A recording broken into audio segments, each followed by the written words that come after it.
O dia em que Jesus faleceu, um dia para ser lembrado. Certos dias marcam uma grande diferença na vida de muitas pessoas, embora para outros possam parecer um dia comum na história.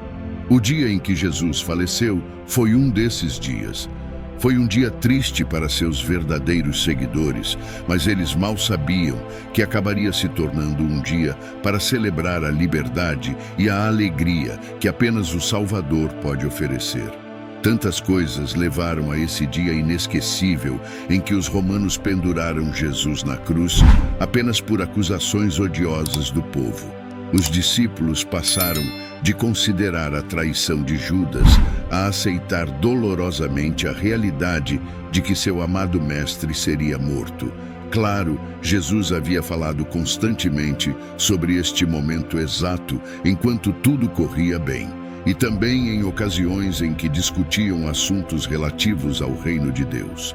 Mas a gravidade de suas palavras não foi plenamente compreendida até que ele realmente foi pregado em uma cruz entre dois ladrões.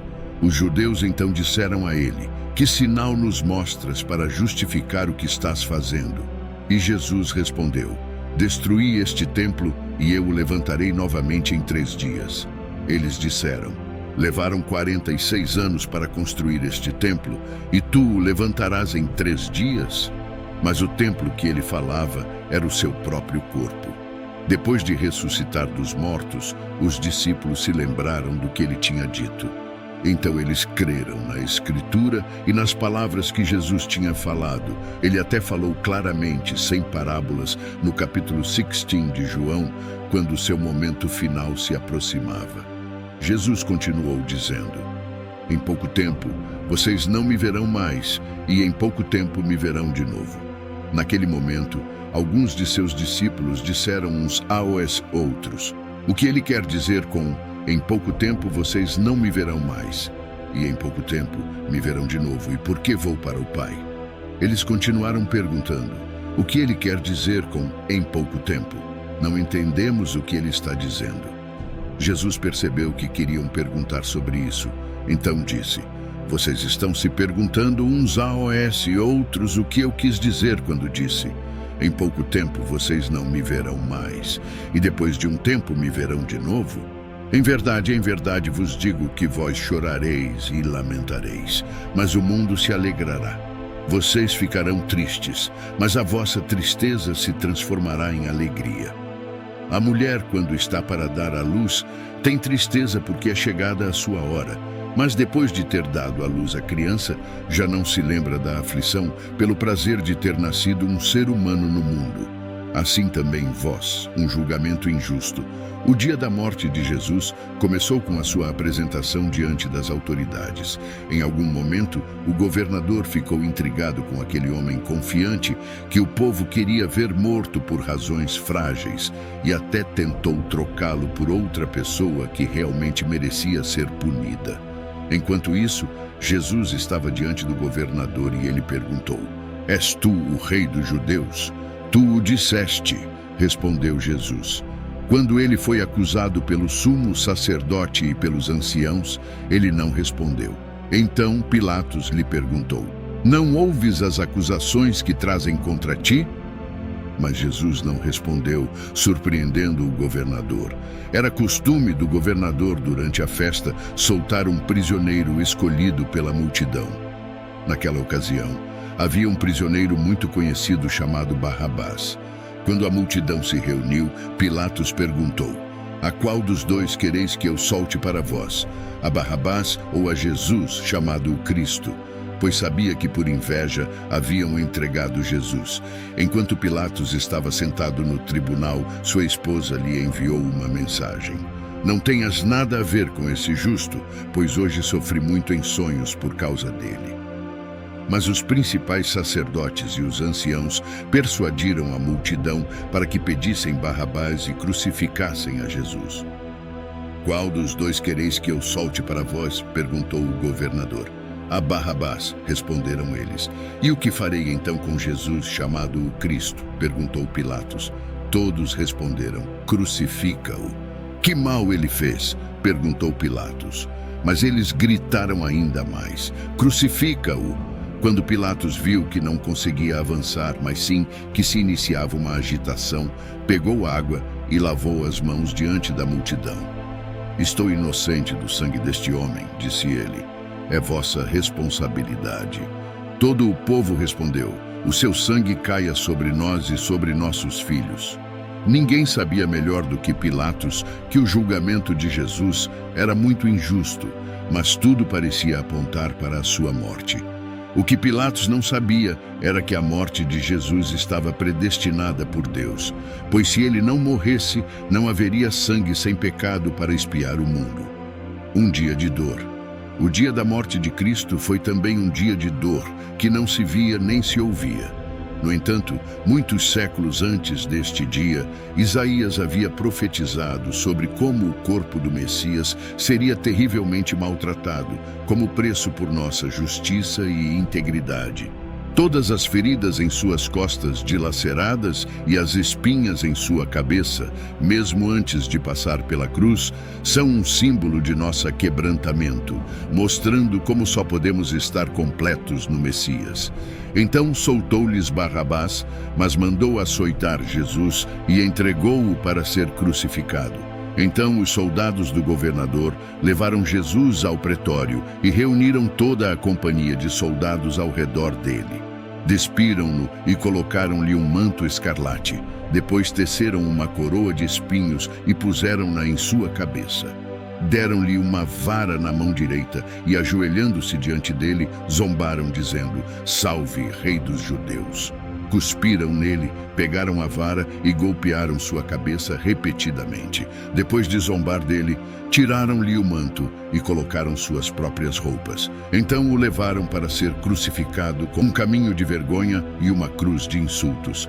Ninguém merece o escárnio, a vergonha e o opróbrio públicos. Desde o momento em que tiraram Jesus do lugar do doloroso sofrimento, o levaram para a rua para ser exposto envergonhado como um criminoso. Ao sair, encontraram um homem de Cirene chamado Simão e o obrigaram a carregar a cruz. Chegaram a um lugar chamado Gólgota, que significa lugar da caveira. Quando o crucificaram, dividiram suas vestes, lançando sortes. Sobre sua cabeça, colocaram a acusação escrita contra ele: Este é Jesus, o Rei dos Judeus. Os que passavam por ali o insultavam, balançando a cabeça e dizendo: Tu, que vais destruir o templo e reconstruí-lo em 3 dias, salva a ti mesmo. Desce da cruz, se és o Filho de Deus. Da mesma forma, os sumos sacerdotes, escribas e anciãos zombavam dele. Salvou os outros, diziam, mas não pode salvar a si mesmo. Se é o Rei de Israel, que desça agora da cruz e acreditaremos nele. Confiou em Deus. Que Deus o salve agora, se o quer, pois disse: Eu sou o Filho de Deus. Da mesma forma, os ladrões que foram crucificados com ele também o insultaram. O grande rei, que foi aclamado com gritos de hosana, apenas alguns dias antes, foi publicamente humilhado e suportou tudo por nosso bem, sem levantar a voz em sua defesa ou usar seu poder para silenciar seus acusadores. Assim é o poderoso amor do Salvador, que assumiu nossa vergonha e alegremente nos deu sua honra. Sem dúvida, o Filho de Deus. Às vezes não sabemos que estamos vivendo um dia memorável até olharmos para trás em retrospectiva. Do meio-dia às 3 horas da tarde, a escuridão cobriu toda a terra. Por volta das 3 horas da tarde, Jesus gritou em alta voz: Eli, Eli, lama sabachthani, que significa: Deus meu, por que me abandonaste? Quando alguns dos que estavam ali ouviram isso, disseram: Ele está chamando por Elias. Imediatamente um deles correu e pegou uma esponja, encheu-a de vinagre e, colocando-a numa vara, deu-lhe de beber. Os outros disseram: Deixa, vejamos se Elias vem salvá-lo. E quando Jesus gritou novamente em alta voz, entregou seu espírito. Naquele momento, o véu do templo se rasgou de cima a baixo. A terra tremeu, as rochas se partiram e as sepulturas se abriram. Os corpos de muitos santos falecidos foram ressuscitados. Depois da ressurreição de Jesus, saíram dos sepulcros, entraram na cidade santa e apareceram a muitas pessoas. Quando o centurião e aqueles que com ele estavam guardando Jesus viram o terremoto e tudo o que havia acontecido, ficaram aterrorizados e exclamaram: certamente este era o Filho de Deus. A Bíblia menciona aqueles que permaneceram perto da cruz, apesar da misteriosa escuridão. Foi dessa escuridão que a voz de Jesus foi ouvida, e como se acreditava que Elias estava relacionado ao Messias, era natural que alguns dos que estavam lá entendessem que as palavras significavam que Nosso Senhor estava chamando por Elias. Havia 2 véus no templo. Um estava diante do lugar santo e outro diante do Santo dos Santos.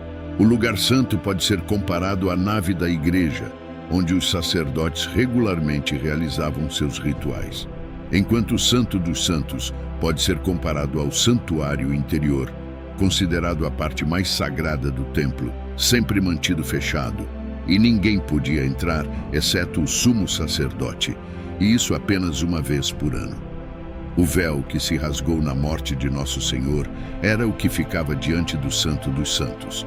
Era responsabilidade do sacerdote, ao anoitecer no dia de preparação, na hora da oração vespertina, correspondente à hora da morte de Nosso Senhor, entrar no lugar santo, onde entre as 2 cortinas ou véus, o véu exterior e o véu interior, encontraria o espaço sagrado aberto para o povo no átrio exterior. Em seguida, diante deles, testemunhariam o rasgamento do véu interior de cima para baixo. De acordo com Joséfo, esses véus ou cortinas eram de tamanho imenso, pesados e ricamente bordados com ouro e púrpura. Este rompimento do véu significava agora que a primeira dispensação, com seus rituais e cerimônias, tinha sido revelada por Cristo, e que dali em diante o muro divisor tinha sido derrubado para que não apenas os judeus, mas também os gentios pudessem se aproximar pela graça de Cristo. Em segundo lugar, implicava que o caminho para o céu estava aberto pela morte de Nosso Senhor. Quando venceste a agonia da morte, abriste o reino dos céus para todos os crentes. O véu implicava que o céu estava fechado para todos até Cristo. Com sua morte, ele abriu o caminho para o céu para toda a humanidade. O sacrifício de Jesus, o Salvador, foi um evento crucial na história, não apenas como um ato de redenção, mas também como um sinal de esperança e salvação para todos os que acreditam nele. Este evento, o dia da morte de Jesus, é lembrado e reverenciado por milhões de pessoas em todo o mundo, pois representa o ápice do amor sacrificial e da promessa de vida eterna para aqueles que seguem os ensinamentos e o exemplo deixado por ele.